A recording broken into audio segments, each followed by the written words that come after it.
మీ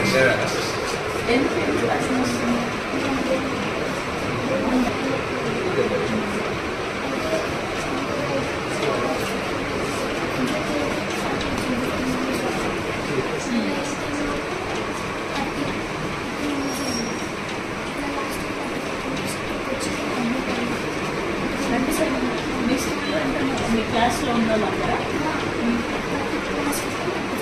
మొత్తం అందరూ 35 మెంబర్స్ ఉంటే 35 మెంబర్స్ అందరూ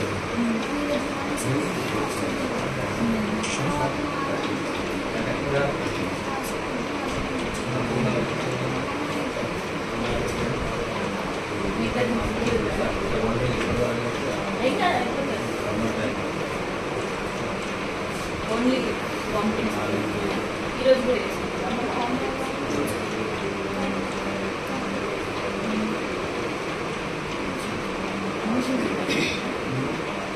అమ్మ వాళ్ళకి ఎప్పుడు తెలిసింది నేను చెప్పలే అక్కడ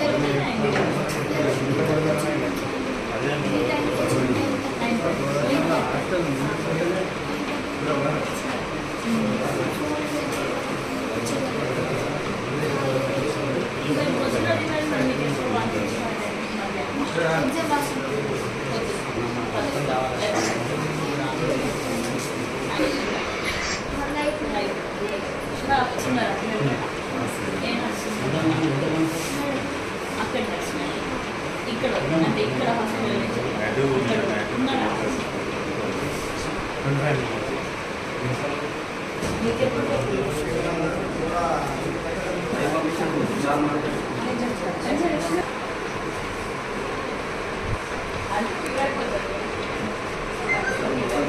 సాయంత్రం మరి ఇక్కడ సుల్తానాబాద్ సివిల్ హాస్పిటల్కి రావడం జరిగింది.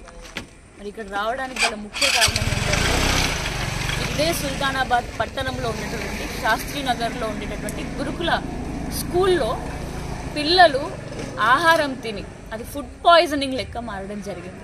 మరి ఈ ఫుడ్ పాయిజనింగ్ అనేది నిన్న పొద్దున బోండాలు తింటే అయితే అది ఈరోజు సాయంత్రం కల్లా బయట వరకు కూడా తెలియలేదు.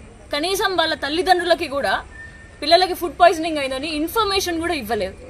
మరి గురుకుల విద్యా సంస్థల్ని ఇవన్నీ కూడా ఈ విద్యా సంస్థలన్నిటికీ కూడా మరి ముఖ్యమైన వ్యక్తి విద్యా మంత్రి.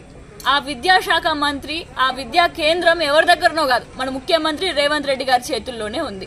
కానీ అలాంటి విద్యాశాఖ మంత్రిగా ఉండేటటువంటి రేవంత్ రెడ్డి గారు నేడు ఎక్కడ చూసుకున్నా కూడా గురుకులలో చదువుకునే విద్యార్థులకి ఫుడ్ పాయిజనింగ్ తోటి మొన్ననే 2 రోజుల క్రితం భువనగిరిలో భోపాలపల్లిలో ఒక అబ్బాయి చిన్న చిన్న పిల్లలు వాళ్ళు డాక్టర్లు ఇంజనీర్లు కావాలని చెప్పేసి కలలుగా అంటారు. అట్లాంటి పిల్లలు మొన్న ఫుడ్ పాయిజనింగ్ తోటి చనిపోవడం జరిగింది. మరి ఇక్కడ నేడు ఈ రోజు మా సుల్తానాబాద్ పట్టణంలో కూడా అదే విధంగా ఫుడ్ పాయిజనింగ్ తోటి 25 మంది పిల్లలు చిన్నారులు మరి వాళ్ళు గోసపడుతున్నారు. మరి ఇప్పటికీ కూడా మరి ఒక 2 పిల్లలు ఇంకా లోపలనే ఉన్నారు. అదే విధంగా మరి ఇది కొత్త ఏం కాదు. ఒక 2 నెలల క్రితం ఇదే గురుకులాలలో పాఠశాలలో చదువుకునే విద్యార్థులు భూపాలపల్లిలో ఆత్మహత్యలు చేసుకున్నారు. ఊరేసుకొని 2 బాలికలు చనిపోవడం జరిగింది. అట్లా ఎంతమంది ప్రాణాలను పొట్టన పెట్టుకుంటారని ప్రశ్నిస్తుంది. నేడు ఈ కాంగ్రెస్ పాలన వచ్చిన తర్వాత మీరు హామీలు గ్యారంటీలు అని అంటున్నారు కదా, మరి మా పిల్లల బ్రతుకులకే గ్యారంటీ లేనప్పుడు మీకు ఓట్లు ఎందుకు వేస్తున్నాం? 10 సంవత్సరాలు మీరేం చేసిల్లు అని చెప్పేసి బీఆర్ఎస్ పార్టీని ప్రశ్నించడం కాదు, మీకు అందుకనే అధికారం ఇచ్చిల్లు ప్రజలందరూ కూడా. మరి ఆ అధికారాన్ని ఉపయోగించుకొని మీరేం చేస్తారో చెప్పండి. అంతేగాని 10 సంవత్సరాలు మీరు చేసిల్లా అరే భయ్ ఇప్పుడు అధికారం లేదు బీఆర్ఎస్ కి, ఇంకేమంటారు? ఇప్పుడు కాంగ్రెస్ అధికారంలో ఉంది, మీకు శాతనైతే ఈ కాంగ్రెస్ పాలనలో మరి బీఆర్ఎస్ కంటే మెరుగైన పాలన చూపించండి.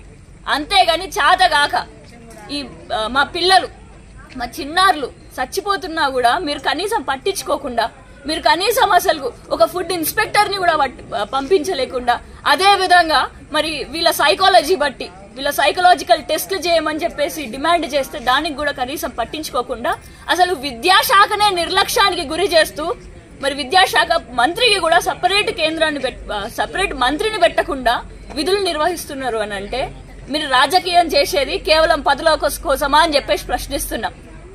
మరి ఈ పిల్లలకి నేడు వీరందరికీ కూడా సముచితంగా న్యాయం జరగాలి. వీళ్ళందరికీ న్యాయం జరగాలని అంటే మీ దాంట్లో నుంచి మీకు చేత కాకపోతే రాజీనామా చేయండి, లేకపోతే వీళ్ళకి వచ్చి క్షమ